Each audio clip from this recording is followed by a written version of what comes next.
Jay here from Stretford, Paddock. This is the Paper Talk. As you can see, I'm in the studio, so by now you must know what to do. Get involved in the comment and the chat. We're live. Want to hear from you guys. We're going to be talking about all the latest Manchester United news. We're going to have the update on the takeover, because what's going on now, we all need to know who the new owners of Manchester United are going to be, or is it still going to be the Glazers? We'll give you the latest on that. We'll also have a little bit of transfer news as well. Also, Pep Guardiola having cheeky digs at Manchester United. Really? Well, we'll find out what he's got to say for himself. And, of course, we'll talk about the FIFA Pro Awards, because United are doing well in there. We've got some of the best players in the world, and that makes it official. So make sure you are getting involved. Loads of people commenting already. Good to see some of the usual suspects. Joey Trott, Tobias Nilsson, Martin P, Manchester Maverick, Thomas Mitchell, Yvonne Lawless, Dale Gibson. Positive vibes only, says Rice is overrated. I'll be getting to Declan Rice in a minute. Brian Casey as well in the chat. Flashburn52, James Kelland, all the usual people, and some newcomers as well. It's always glad to see new people, or good to see new people in the chat. Right. The FIFA Pro Awards were last night. This was in, I think it was in Paris, where the great and the good went there to dish out some awards. We saw that Casemiro was named in the Team of the Year. We saw that Mary Earps, the Manchester United goalkeeper, was named Goalkeeper of the Year, I think. Also, our very own Stephen Howson was there. He was mingling with the stars. There's him and Casemiro. I hope he didn't say it's Casemiro. Do you want to come and play for Stretford, Paddock FC? I always worry when Steve meets people, because he invariably does ask him to. So yeah, looking dapper there, looking very smart, yeah. Steve don't look too bad either.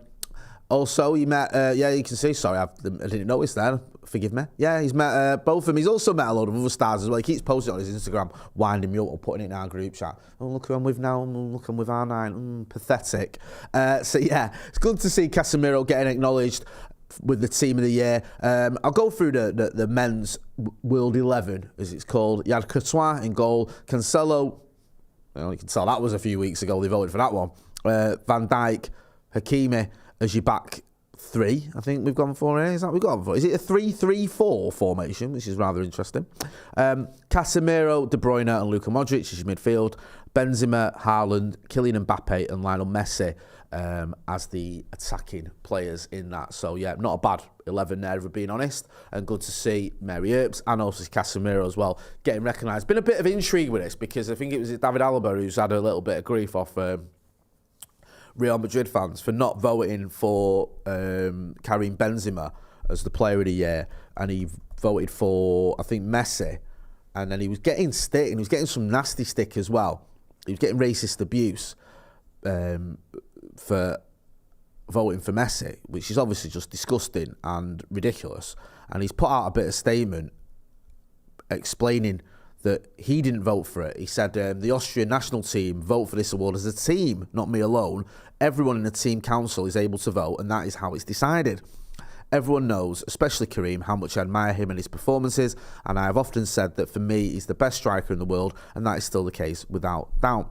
It's sad that he's had to put this statement out, and it's sad that and disgusting that he's suffered racist abuse from his own fans because he didn't vote for Karim Benzema, he voted for Lionel Messi. I mean, there's no excuse for racist abuse anyway, and there's certainly no justification for abusing someone because of the way they might have voted in a FIFA Pro Award nomination or whatever. That's just ridiculous, and get a grip of yourself if you're giving someone stick for how they voted, and also if you're giving anyone racist stick, give your head a wobble. Emma McInerney says, can we tell Graham Souness about Steady Eddie in the Team of the Year? Great point. Graham Souness, when we signed Casemiro, said that Casemiro was a steady Eddie. Well, he's not, is he? He's one of the best midfielders on the planet. And that's why his peers have just voted him into the Team of the Year. And that's why he's won 5 Champions Leagues. You absolute whopper. He's not a steady Eddie. Steady Eddies don't win all those trophies, and they don't get put in the category of being the best midfielder or one of the best midfielders in the world and being one of the best 11 players in the world. That's not Steady Eddies. So yeah, just really ridiculous nonsense from Graham Souness. And every week, all the nonsense we heard at the beginning of the year, usually by the usual suspects, wasn't it, to be honest with you, from a certain radio station. But you heard stuff like, oh, United should have gone for Gareth Southgate over Eric Ten Hag. Yeah, that was a good idea. Lisandro Martinez is no good. He's only 5'9". Yeah. What's he done this season? Casemiro's a steady Eddie. nonsense, and it's all being exposed as nonsense. If I was a pundit on that station, I'd praise United. I'd say, actually, he looks really good. That manager looks like he knows what he's doing. Then you'd look like you knew what you were talking about, because that's what's being proven, rather than just coming out with drivel every week. Low-grade comic collectors global said Julian Alvarez would fit into our squad. Morning, Jay. I think he's talking to someone else there. Sorry. I'm just seeing there's a lot of people sort of talking to each other here. Joe Howard says, money for Rice is money for Jude if Jude wants to come anyway. First of all, before we get into transfers, let's talk about the takeover. Because you can see here, Man United takeover, Sir Jim Ratcliffe and Sheikh Jassim to finally find out results of bids. There were some stories doing the rounds last night. The people who'd made bids, mainly Sir Jim Ratcliffe and Sheikh Jassim, were unhappy that they hadn't had any update. They didn't know what was going on. They submitted official bids before the soft deadline, which was the 17th of February, and as it stands, nothing had happened with those bids. There'd been no reply, there'd been no response, there'd been no sort of, opening up, I think, of the Manchester United books. Also, during this time, the United share price has plummeted by 13% amid suggestions that the club's co-executive chairman, Joel and Avram Glazer, are reluctant to cut ties with Old Trafford. We saw the footage, didn't we, of, I think it was Avram Glazer at the game the other day, where he was getting blanked by everyone almost. From what I saw, I think Maguire and De Gea and everyone just walked past him and just ignored him, and rightly so. So there's all these sort of question marks going on, questions going on, intrigue, what's going to go on, when they're going to announce it, who's going to be told what's an update, and it seems like we could find out over the next few days. I think there's, it says there, in the coming days, they're going to hear back from the club. So we may have a clearer idea of who the next owner of Manchester United are or is going to be.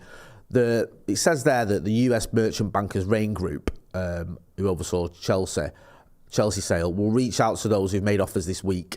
So this has actually come from Daily Mail, although we're using the article from the Daily Mirror. So yeah, we should have an update this week, hopefully, and find out what exactly is going on with the ownership, and they can find out, where they stand, and then they can have a look at Manchester United's finances. I think that's the next step.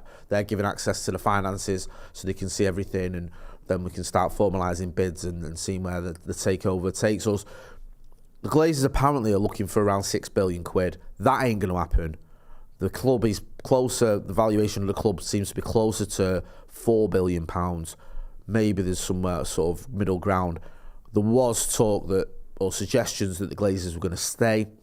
People looking at it, Gary Neville's been quite vocal about it, the fact that we've got this season ticket price increase, the fact you've had one of the Glazer Muppets at the Carabao Cup final, rumours and reports they have got reservations about selling.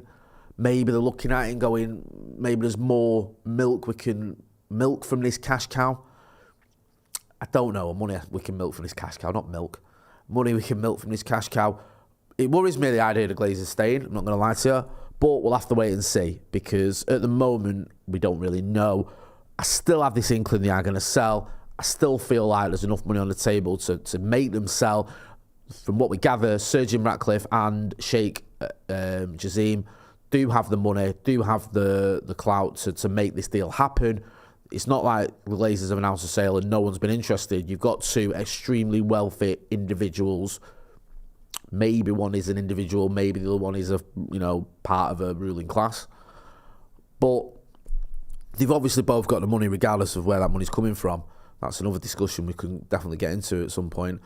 So I think the Glazers will end up selling, but I don't know. I'm not ITK. We'll have to wait and see. It would be massively disappointing for a lot of people if the Glazers did try to stay, but hopefully they won't. Peter Holland says, morning, Jay. Morning, my brother. Witterbird, isn't this all part of negotiations? That's been a question or suggestion. A few people said maybe this is part of it. Maybe there's a bit of kidology going here, trying to up the price or whatever. We'll wait and see. We've spoken to Kieran Maguire about this a few times. We'll probably get him on again soon. He's the football finance expert. He's from the Price of Football. He always explains these things. So even a layman, even a financial sort of novice like myself can understand them. So we'll see what's happening. Hopefully, things will become clearer over the next few days. Should we talk about Pep Guardiola and his funny jokes? There you can see him looking a bit cheeky there, isn't it? A bit of a cheeky smile or cheeky smirk from him. So there's an article there. You can see the tweet from Sky Sports Premier League. It says, yeah, if they spend a little bit of money. So Pep Guardiola aims cheeky dig at Man United's spending and Carabao Cup final appearance. Asked if Man United could now kick on and become serious title challengers, Guardiola joked, if they spend a little more money, yes. It's because they didn't spend, isn't it? Guardiola also described the Carabao Cup final visit as another day at the office. So he's having a little cheeky. I mean, I'm not going to get too bothered about that, to be honest with you. He says a lot of stuff in press conferences to sort of get a reaction, and fair play to him, he's done that now. On the reaction to the cup final, Guardiola said, congratulations for United for the Carabao Cup and to Newcastle as well. Always going to upset the Geordies calling us United and them Newcastle. The game was entertaining. Sooner or later it should happen, shouldn't it? It should happen. Welcome. And then he said, when he was asked about if United could kick on and become serious title challengers, Guardiola said, if they spend a little bit more money, yes, because they didn't spend, isn't it? I mean, what are we in the table? We're not that far behind City, are we? I always forget. I don't know why I forget, because I do this every day. We're 6 points behind City with a game in hand. So, we're not that far off a title challenge now. Some may argue we're even in one. I don't know. We'll have to wait and see what happens. There could be some twists and turns in this title race, but a lot depends on how Manchester City and Arsenal get on. They've got to play each other. I think if Arsenal win that, then I might have to start revisiting my theory that Arsenal are going to completely bottle it.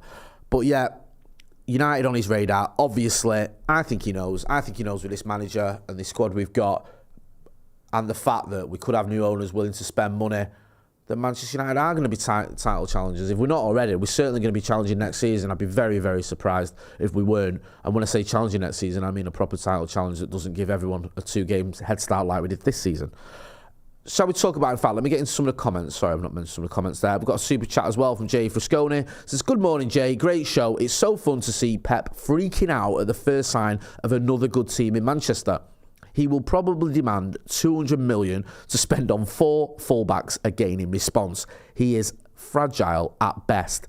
Yeah, I mean, hit the like button, please, by the way. We've got 1,000 people watching and we've not even got 100 likes. Let's get to 300 likes. Come on, we can do that. If you're watching, just hit that like button. It takes 0.2 seconds. Smash a like, as they say.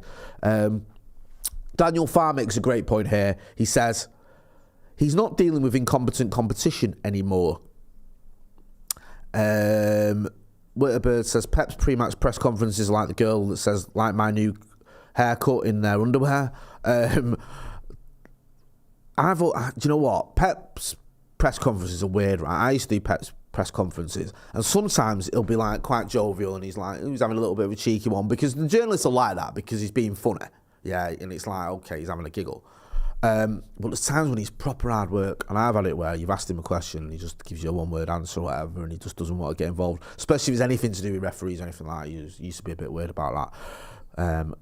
But yeah, he has seemed that in some of his press conferences recently, we were talking about this on a podcast the other day, do you remember when he sort of started bringing up Gerrard's slip randomly and then apologised for it a week later, so he just kept the narrative going? It's all very odd. Hopefully he's losing the plot and he'll resign soon. Anyway, should we talk about Manchester United signings? Harry Kane and Declan Rice. Now, this has come from Football Insider via the Manchester Evening News. Kane has, see that at the bottom, that's just stuck out for me. Kane has scored 268 goals in 420 appearances for Spurs. United have an active interest in Harry Kane and are keeping tabs on the striker's contract situation at Tottenham, according to Football Insider. We've been linked with Kane, we know this. We've been linked with Kane, we've been linked with Victor Osimhen. You'd expect us to get a striker in the summer. I know we've got Wout Weghorst, who's amazing, and he's also got a winner's medal now, which is phenomenal, and he's got a winner's medal. He scored 1 goal for United, he's got a winner's medal. Love that. We've got Anthony Martial, who unfortunately is just constantly injured. Marcus can play down the middle, of course, but we need more. We've got Charlie McNeil, who's gone out on loan. He's still very young. I expect him to do bits in maybe a season or maybe a couple of seasons, but right now we need some signings. So in the summer, I expect us to go for either Osimhen or Kane. Those are the 2 most obvious ones. It doesn't surprise me that United are keeping tabs on Harry Kane. If we are going to buy him, it's going to cost a lot of money. I know he's 29, I think he's in now, but Daniel Levy's not going to let him go on the cheap. if he will leave Spurs. We'll have to wait and see.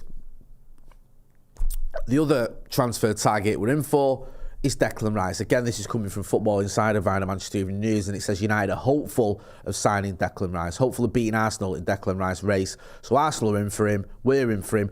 Arsenal tried to sign Moses Caicedo, didn't they, in the January transfer window. They didn't get him. I don't know if they're going to go for him again in the summer, or are they going to go for Rice and Caicedo? It'd be interesting to see what happens with that one. But Manchester United could be up against them for the sign of Rice. Rice was always linked with a return to Chelsea when he was at Chelsea when he was a kid. And he was always linked with a return there. But because Chelsea have gone out and spent 600 million quid on about 12 midfielders, I don't know what's going on there. I don't know if they're still after Rice. I know he's different. I don't even think they've got a midfielder who's actually in the same mould as Declan Rice. So maybe Chelsea do go in for him. But we'll have to wait and see. But certainly Manchester United have been linked with Declan Rice. Been linked with Declan Rice for about 4 years, you know. Seriously. This has been one that's been going on for ages. Harry Kane, we were first linked with Harry Kane literally about 9 years ago, if not longer. So these are two long-term targets in Declan Rice and Harry Kane. Whether we do go for him remains to be seen. I'll be honest with you, I'd have either in Old Trafford, but of the two,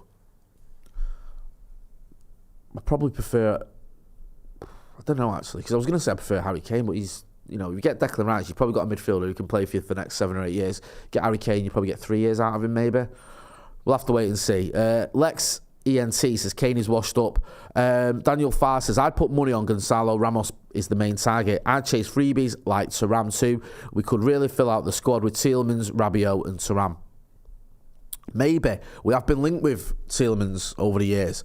Rabiot, we obviously went for him in the summer. We didn't get him, so we went and bought Casemiro, which is one of the most crazy upgrades ever.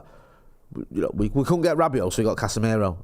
I'll never get my head around that. We couldn't get Arnautovic. Was it Arnautovic we were after? Yeah, I think it was Arnautovic, wasn't it? So we went and got Antony. I mean, yeah, it didn't make a lot of sense, that, to me, the transfer window, what was going on there with Manchester United. Apparently it was Rabiot's mum who put the kibosh on that one. Dixie Dog says, morning Jay, I'd rather Osimhen Kane will have 1, maybe 2 good seasons and then you've lost your money.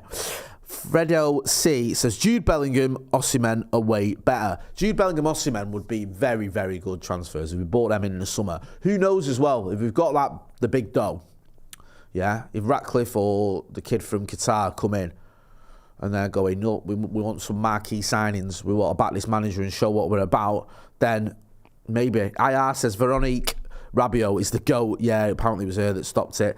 Dino Lewis says Vlahovic is still an option. Yeah, we've been linked with Dusan Vlahovic quite a lot as well. He's another player that obviously doing really well at Juve. Juve have got all these problems going on. This is a good one. Martin P says Sabitzer on a permanent deal rather than Rice Tielemans on a free. I do feel like I've fully gone with Sabitzer. I think he's class, and I think we need to sign him permanently. And I know that might sound a little bit premature, but I think he's a really good player. And we had who was it we had on? Was it Florian Plettenberg we had on? Yeah, where we spoke about he knows his German football. He's a German football correspondent for Sky, and we spoke about getting in Sabitzer, and he was raving about him. He was saying the only reason he don't get into the Bayern Munich team ahead of like Goretzka and Kimmich is because of like politics, basically, and those players can't be dropped. Sabitzer still gets minutes. He's still a very good player. He's still doing well, and he said, you've got a gem there. You've got someone who'll absolutely smash it, and you know there will be an option to buy him permanently. I'd be amazed if there wasn't. I know it wasn't officially announced, but there will be. Hit that like button, come on. We've got a minute left, basically. Let's get to 300 likes if we can. Smash a like. There's over 1,300 of you watching. Like the video. Hit that like button. Assam Hans says, Sabitzer and Weghorst on a permanent deal. Good additions to the squad. I think there's a better chance of Sabitzer. I don't know with Weghorst whether we will sign him permanently. He's becoming a bit of a cult hero, though, isn't he? It's a shame he didn't get his goal at Wembley. That save that Loris Karius did in the first half. That would have been great, wouldn't it, if he'd got a cheeky goal as well. That would have been the icing on the cake, but he's done well. He's won a trophy, and he's playing his part, and you can see he's very popular amongst his teammates. Hit the like button. Come on, we're almost there. We can get to 300. Almost 1,400 people watching, nearly 300 likes. Vote reminds me of Igalo cult hero. Igalo was a bit of a cult hero, then it kind of went a bit sour, didn't it? You know, when it was like, was it the FA Cup semi-final against Chelsea? One, you know, those kind of games where you like, you just need a bit more from him. Jason McMillan says, Weghorst and Osimhen would be mint as strikers. Noto says, we'll get Milinkovic-Savic next season and Schneider in as one of the coaches. Milinkovic-Savic and Schneider. Schneider was the original transfer rumour, wasn't it? Milinkovic-Savic has always been linked with Manchester United. I think I've been covering Milinkovic-Savic's story since before the 2018 World Cup. He's just one of those players who just seems we're always going to be linked. Santa Notch says, unlike Igalo, Weghorst is actually being played. Weghorst plays a lot for Manchester United, doesn't he? James Man United says, I'd keep Weghorst as a good squad player with a new one up front. Come on, nearly there, 300 likes, 9 more likes, we can do this. Moose on the Loose says, what do you reckon will happen with Aaron Wan-Bissaka in the summer, Jay? I think we keep him. I think he's done enough over the last couple of months to show his worth. We've reached 308 likes. Well done, people. We got there. I'm proud of you. Team effort. I am very, very proud of you. We're going to be back later on. We've got loads of videos coming up. We've got Uncensored with McCullough and Joe Smith. We've got the preview for the West Ham game. Hello, is that West Ham? Yeah, we've got the preview for that one, so make sure you check it out. Don't forget as well, if you're not doing already, to hit like, share, and subscribe. Subscribe to the channel. 700,000 subscribers is the next target, and with your support, we'll get there. I've been Jay Marty. This has been the Paper Talk. Thanks for watching.